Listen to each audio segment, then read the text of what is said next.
नमस्कार मेरे प्रिय छात्रों, मैं राकेश जायसवाल आपका स्वागत करता हूं। आज हम कक्षा 8 विषय हिंदी सेशन 1 में पाठ 5 सवाल बालमन के जवाब कलाम के इसमें हम भारत के पूर्व राष्ट्रपति महोदय एपीजे अब्दुल कलाम के जीवन परिचय एवं उनकी सिद्धियों से अवगत होंगे। कक्षा 8 विषय हिंदी इकाई 5 सवाल बालमन के जवाब डॉक्टर कलाम के। भारत के पूर्व राष्ट्रपति जिन्हें दुनिया मिसाइल मैन के नाम से भी जानती है, उनका जन्म 15 अक्टूबर 1931 को रामेश्वरम तमिलनाडु में हुआ था। महोदय एपीजे अब्दुल कलाम का पूरा नाम डॉक्टर अबुल पाकिर जैनुलाब्दीन कलाम था। मिसाइल क्रांति की तरफ कदम। 1962 में वे भारतीय अंतरिक्ष अनुसंधान संगठन यानी इसरो में आए।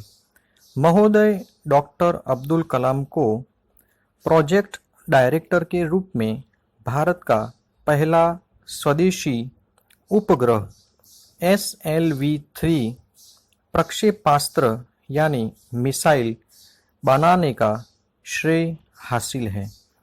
महोदय अब्दुल कलाम भारत के मिसाइल कार्यक्रम के जनक माने जाते हैं। राष्ट्रपति का सफर। 18 जुलाई 2002 को महामहिम डॉक्टर कलाम भारत के 11वें राष्ट्रपति निर्वाचित हुए थे। 25 जुलाई 2002 को उन्होंने संसद भवन के अशोक कक्ष में राष्ट्रपति पद की शपथ ली थी। 25 जुलाई 2007 को उनका कार्यकाल समाप्त हो गया था। मिसाइल मैन अबुल पाकिर जैनुलाब्दीन कलाम। महामहिम एपीजे अब्दुल कलाम भारतीय मिसाइल प्रोग्राम के जनक कहे जाते हैं। जब महोदय डॉक्टर कलाम ने देश के सर्वोच्च पद यानी 11वें राष्ट्रपति की शपथ ली थी, तो देश के हर वैज्ञानिक का सर फख्र से ऊंचा हो गया था। वे मिसाइल मैन और जनता के राष्ट्रपति के रूप में लोकप्रिय हुए। भारतीय मिसाइल प्रोग्राम के जनक और जनता के राष्ट्रपति के रूप में लोकप्रिय हुए पूर्व राष्ट्रपति महामहिम डॉक्टर एपीजे अब्दुल कलाम का 27 जुलाई 2015 को शिलोंग के IIM में एक व्याख्यान देने के दौरान गिरने के बाद निधन हो गया। आइए बच्चों, इस पाठ में दिए गए कठिन शब्दों के अर्थ को जानते हैं। दस्तकार, शिल्पकार। विरासत, धरोहर। खाका, नक्शा। प्रचुर, पर्याप्त। निष्ठा, विश्वास। बच्चों, आज हम हिंदी व्याकरण में प्रत्यय का अभ्यास करने जा रहे हैं, जिसमें हम प्रत्यय की परिभाषा और प्रत्यय के कुछ उदाहरणों का संक्षिप्त अध्ययन करेंगे। प्रत्यय की परिभाषा। प्रत्यय किसी भी सार्थक मूल शब्द के पश्चात जोड़े जाने वाले वे अविकारी शब्दांश है जो शब्द के अंत में जुड़कर उसके अर्थ में या भाव में परिवर्तन कर देते हैं, अर्थात शब्द में नवीनता उत्पन्न कर देते हैं या अर्थ बदल देते हैं। यानी कि प्रत्यय ऐसे शब्द हैं जो शब्द के अंत में जुड़कर उसके अर्थ का परिवर्तन कर देते हैं। आगे हम उदाहरण के द्वारा समझेंगे। आइए बच्चों, प्रत्यय को कुछ उदाहरणों के द्वारा समझते हैं। प्रत्यय आलु, श्रद्धालु, दयालु, कृपालु। प्रत्यय इत, पुष्पित, हर्षित, व्यथित। प्रत्यय इमा, लालिमा, कालीमा, हरितिमा। प्रत्यय तम, उच्चतम, निम्नतम, लघुत्तम।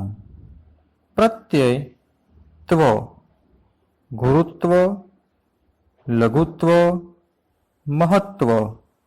प्रत्यय वान, दयावान, धनवान, बलवान।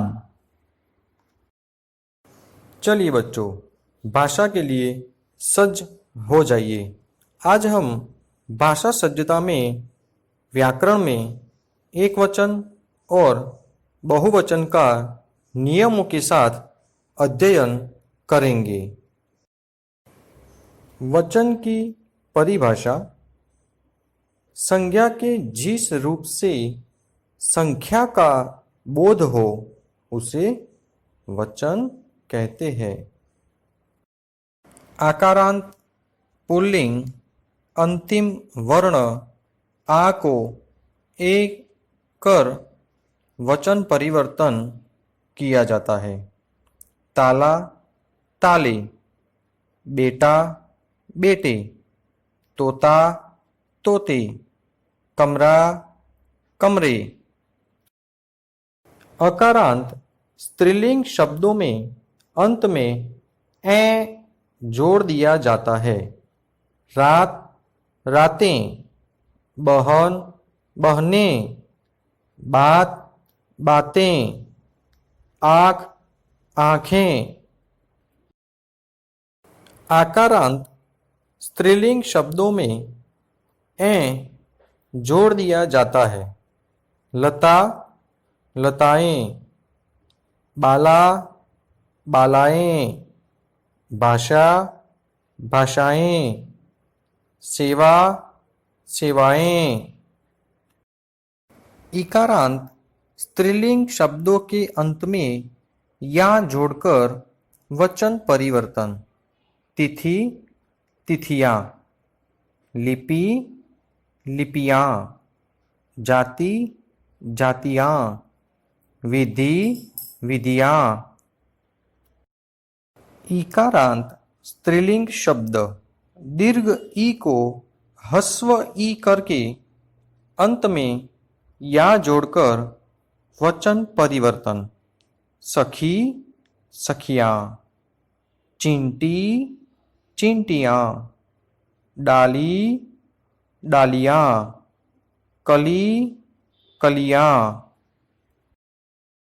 उकारांत शब्द ह्रस्व उ शब्द के अंत में ए जोड़कर वचन परिवर्तन। वस्तु, वस्तुएं, देनो, देनुएं।